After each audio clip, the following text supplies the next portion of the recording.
नमस्कार मित्रहो, आज आपला विषय आहे महाराष्ट्र नागरी सेवा रजा नियम 1981। रजा म्हणजे काय किंवा रजेची परिभाषा काय? सक्षम अधिकारी याने संबंधित कर्मचाऱ्याला कार्यालयामध्ये गैरहजर राहण्याची दिलेली परवानगी म्हणजे रजा होय। रजा मंजूर करण्याचा अधिकार हा स्वेच्छाधीन आहे। हक्क म्हणून कोणत्याही कर्मचाऱ्यास रजेची मागणी करता येणार नाही। रजा मंजूर करणे किंवा मंजूर केलेली रजा नाकारणे हा अधिकार सक्षम अधिकाऱ्यांचा आहे। रजा संपल्यानंतर संबंधित कर्मचाऱ्याने त्या दिवशी कार्यालयात उपस्थित राहणे अनिवार्य आहे। जर तो कर्मचारी उपस्थित राहत नसेल किंवा रजावाढीचा अर्ज सुद्धा दाखल करत नसेल तर त्याचे हे वर्तन गैरवर्तन मानण्यात येईल व अशा करिता त्याच्यावर शिस्तभंगाची कारवाई सुद्धा केल्या जाऊ शकते। एखादी रजा मंजूर केल्यानंतर प्रशासकीय कारणास्तव एखाद्या कर्मचाऱ्याला रजेवरून परत बोलावण्यात येते। अशा वेळेस ज्या दिवशी तो कर्मचारी त्याच्या मुख्यालयी परत येण्यासाठी निघतो त्या दिवसापासून त्याचा कर्तव्य काळ सुरू होतो आणि त्याला कार्यालयामध्ये परत येण्याकरता प्रवास भत्ता सुद्धा अनुज्ञेय आहे। सक्षम अधिकारी रजा मंजूर करताना साधारणतः ज्या वेगवेगळ्या बाबी लक्षात घेतो त्या साधारणतः पुढील प्रमाणे आहेत। रजा मंजूर करताना कार्यालयामध्ये कर्मचाऱ्याची संख्या एकदम कमी होता कामा नये।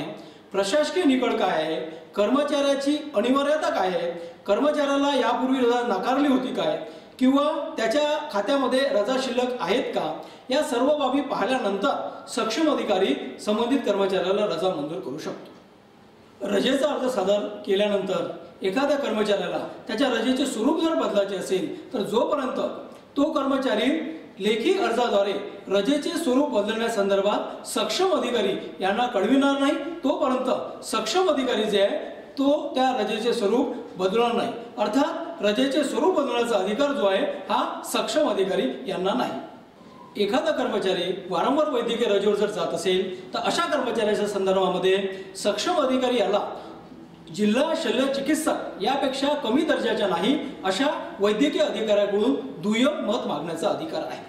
मित्रहो, महाराष्ट्र शासनाच्या अनेक कार्यालयामध्ये अनेक विभागामध्ये शिकाऊ उमेदवार आहेत। या शिकाऊ उमेदवाराला रजा मिळतात का, या रजाच्या देय व अनुज्ञेय यामधले प्रकार किती आहेत या संदर्भामध्ये महाराष्ट्र नागरी सेवा रजा नियम 1981 यामध्ये एक महत्त्वपूर्ण बाब अशी नमूद आहे, कायम असणाऱ्या अधिकारी आणि कर्मचाऱ्याला ज्या वेगवेगळ्या स्वरूपाच्या देय व अनुज्ञेय रजा मिळतात या संपूर्ण प्रकारच्या रजा जे शिकाऊ उमेदवार आहेत त्यांना अनुज्ञेय आहे।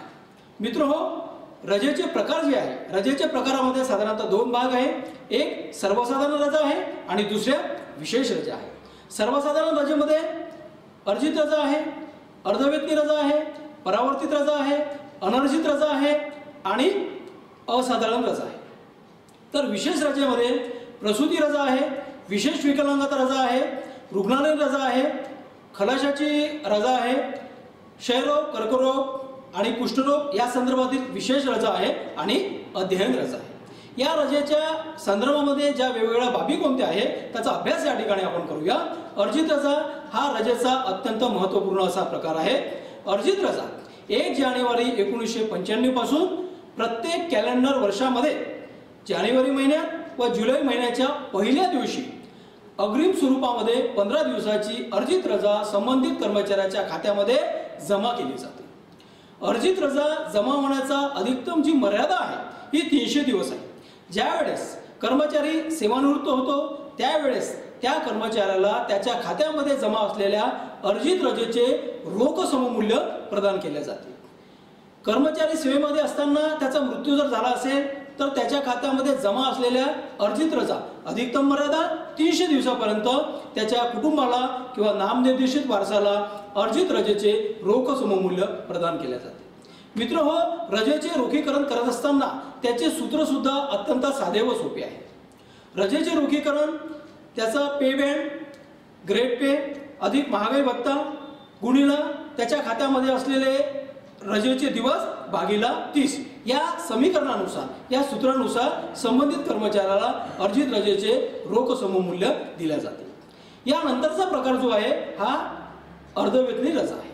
अर्धवेतनी रजा सुद्धा 1 जानेवारी 95 पासून प्रत्येक कॅलेंडर वर्षामध्ये जानेवारी आणि जुलैच्या पहिल्या दिवशी संबंधित कर्मचाऱ्याच्या खात्यामध्ये अग्रिम स्वरूपामध्ये जमा केल्या जातात। अर्धवेतनी रजेला अर्जित रजेसारखी जमा होण्याकरता कोणतीही मर्यादा नाही। अर्जित रजेला जशी 300 दिवसाची मर्यादा आहे, अर्धवेतनी रजेला तशी कोणतीही मर्यादा नाही। यानंतरचा जो प्रकार आहे हा प्रकार आहे परावर्तित रजेला।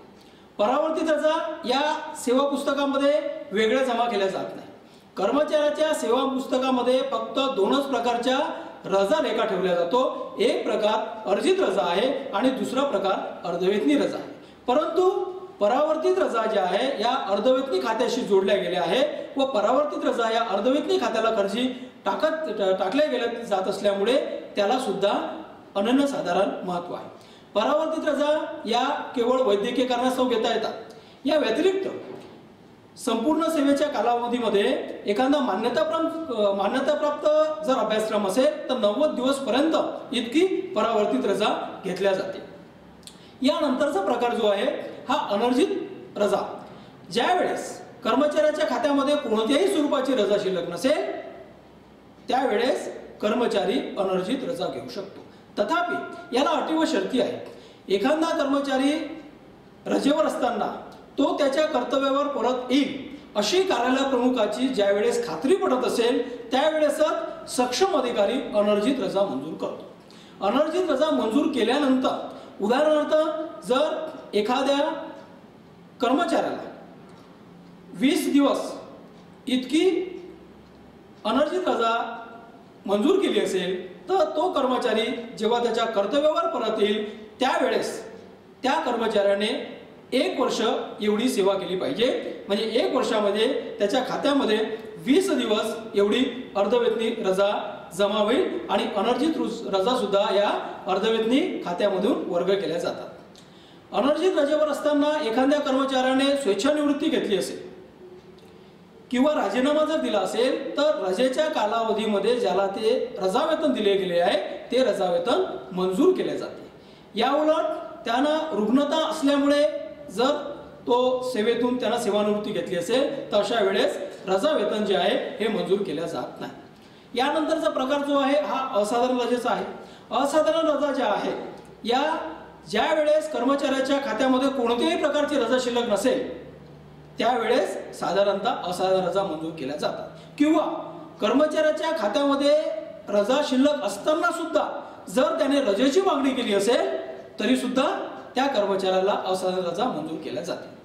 असाधारण रजा ही खासगी कारणास्तव घेतली असेल तर असाधारण रजेचा कालावधी हा सेवानिवृत्ती करता किंवा वेतनवाढी करण्याकरता गृहीत धरला जात नाही। याउलट वैद्यकीय कारणास्तव एखाद्या कर्मचाऱ्याने जर असाधारण रजा घेतली असेल तर असाधारण रजेचा कालावधी हा सेवानिवृत्ती करता आणि वेतनवाढी करता गृहीत धरला जातो। मित्रहो, यानंतरच्या रजा प्रकार आहे त्या विशेष रजा। विशेष प्रकारच्या रजामध्ये प्रसूती रजा। पूर्वी महिला कर्मचाऱ्याला 90 दिवस इतकी प्रसूती रजा मिळत होती।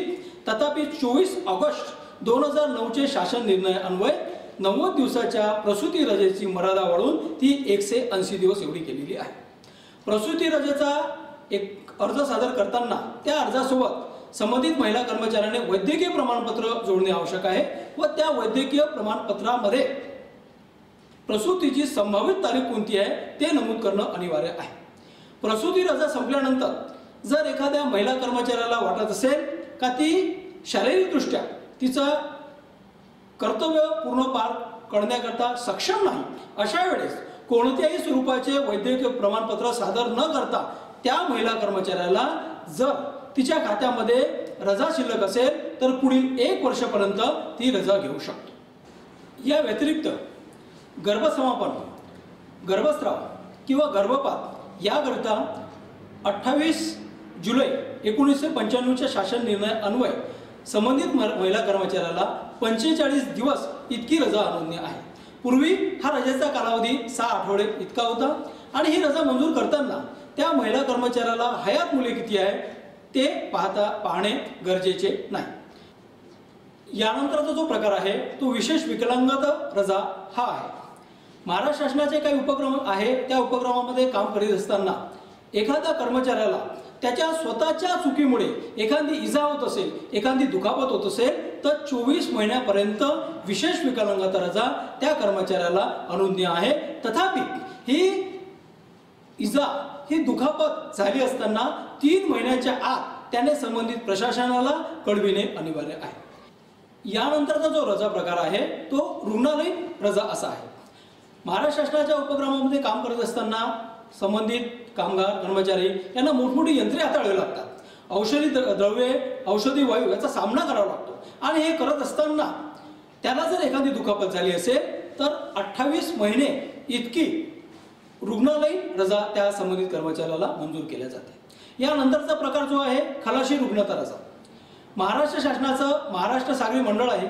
या महाराष्ट्र सागरी मंडळामध्ये शासकीय जहाजावर काम करीत असणारे अधिकारी आणि कर्मचारी यांना रोबोट वातावरणाचा सामना करावा लागतो। हा सामना करत असताना ते जर आजारी पडले असेल तर त्यांना सुद्धा 6 आठवडे इतकी खलाशी रुग्णता रजा मंजूर केल्या जाते। मित्रहो, यानंतरचा जो प्रकार आहे हा प्रकार आहे विशेष प्रकारच्या रजा, ज्या कर्करोग, कुष्ठरोग आणि क्षयरोग याकरता मंजूर केल्या जाते। या रजा मंजूर करीत असताना त्या कर्मचाऱ्याच्या खात्यामध्ये कोणत्याही स्वरूपाची रजा शिल्लक असता कामा नये। जर त्या कर्मचाऱ्याच्या खात्यामध्ये रजा शिल्लक असेल तर सर्वप्रथम त्या कर्मचाऱ्याला त्या रजा उपभोगणे अनिवार्य आहे आणि त्यानंतरच या कर्करोग, क्षयरोग, कुष्ठरोग याकरता विशेष प्रकारच्या रजा अनुज्ञेय आहे। या रजा मंजूर करताना त्या कर्मचाऱ्याने राष्ट्रीय लोकसंख्या धोरण किंवा कुटुंब नियंत्रण या अनुषंगाने त्याने स्वतःचे जे कुटुंब आहे हे मर्यादित ठेवणे आवश्यक आहे। ते जर मर्यादित ठेवले नसेल तर त्या कर्मचाऱ्याला या विशेष प्रकारच्या रजेचा लाभ होणार नाही।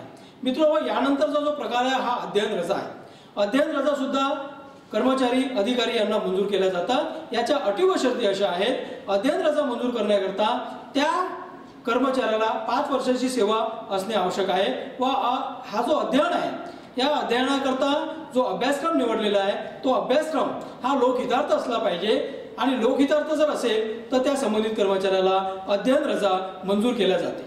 मित्रांनो, आज आपण महाराष्ट्र नागरी सेवा रजा नियम 1981 यामधल्या रजेच्या तरतुदी काय आहे, यामधले रजेचे एकंदर प्रकार काय आहे याचा आपण अभ्यास केला। धन्यवाद।